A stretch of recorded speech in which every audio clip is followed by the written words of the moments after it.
would love to tell you what this movie is all about, but quite frankly, I couldn't quite work it out having watched it from beginning to end. So welcome to another movie reviews video. If you are new here, I normally make movie reviews video here every Sunday. However, obviously, I am not going to the cinema anymore because they're all closed. So where we're going to take these reviews videos from here, haven't quite worked out yet, but I will be bringing you something next week. Today we are going to give you a spoiler-free review of the final film that I saw in the cinemas, which is Greed. Only we're not going to say that that was the final film I saw. I saw Onward and Greed pretty much back to back, so we're going to flip it around and say that the last film I saw in cinemas before everything closed was Onward, but I haven't talked about Greed yet. Here's what it's about. Greed tells the story of self-made British billionaire Sir Richard Macready, whose retail empire is in crisis. For 30 years, he has ruled the world of retail fashion, bringing the high street to the catwalk and the catwalk to the high street. Didn't know that that's what it was about. There we go.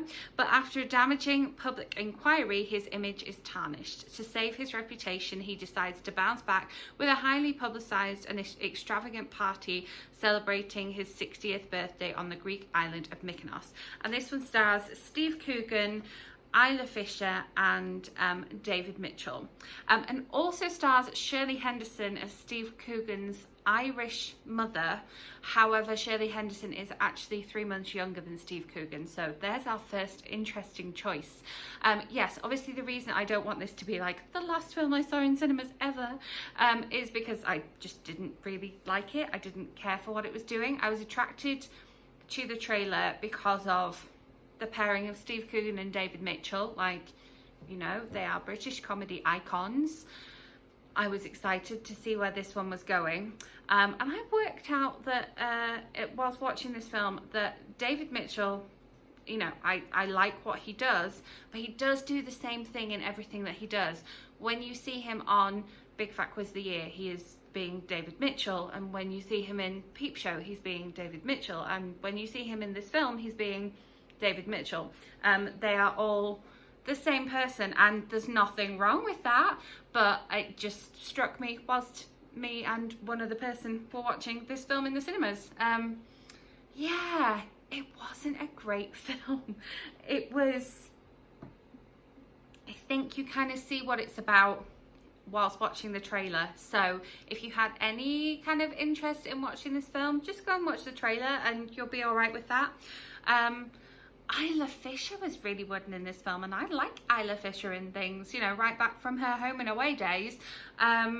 And then, yeah, so the whole scandal with Steve Coogan's character, it's quite fun because you get to see how he kind of talked his way into all these different businesses and how he really manipulated everybody just by being a bit of a wide boy and kind of talking the talk and being like, nod your head and shake my hand, go on, nod your head and shake my hand, even though they haven't actually agreed to anything. And it's like, oh, he's like the worst car salesman you've come across, just the worst salesman you've come across, you know, those really pushy salesmen. And he really annoyed me and grated on me throughout the film, which I'm sure he's meant to do. I'm sure that was a writing and directorial choice, but was just a bit too much. It was interesting seeing his story throughout, and then the film ends, again not a spoiler, but the film ends by talking about the kind of sweatshops in Sri Lanka and Indonesia and other places where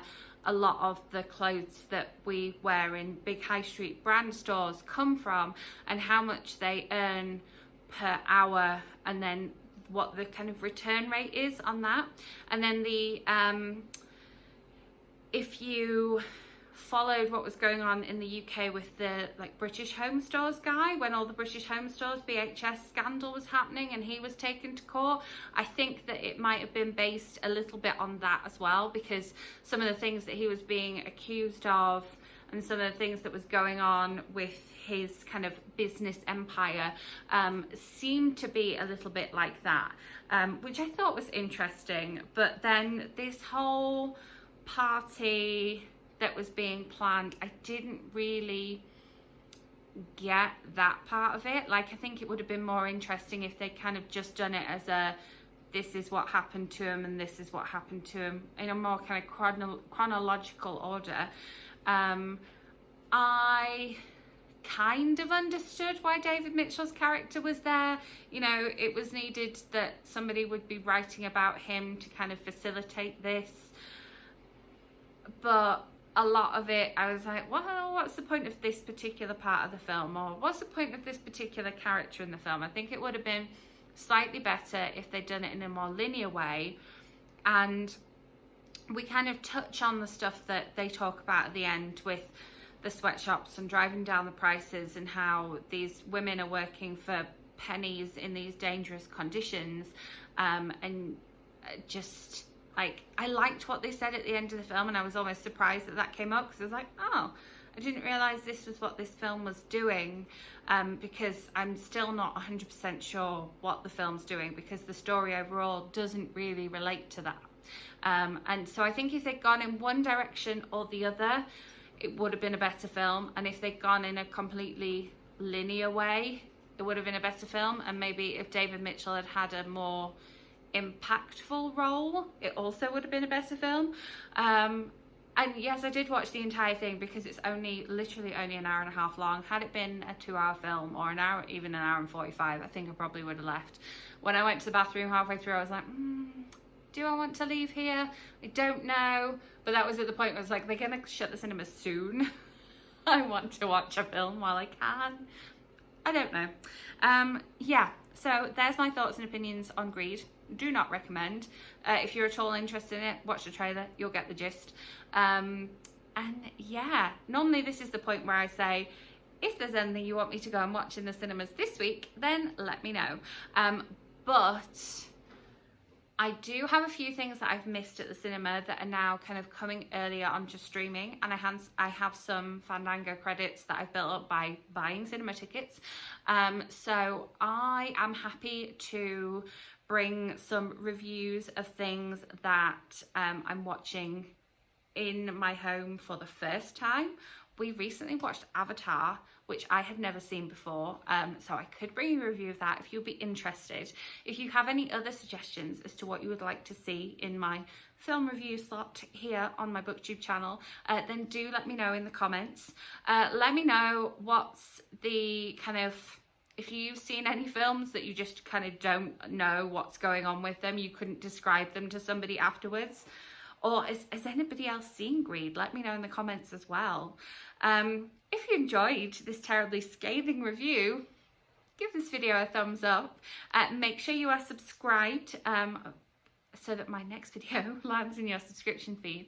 I will be back with more bookish content for you in the week and for the foreseeable future, because unsurprisingly I have a little bit more time to read books just now, so there's going to be a lot more bookish content coming your way.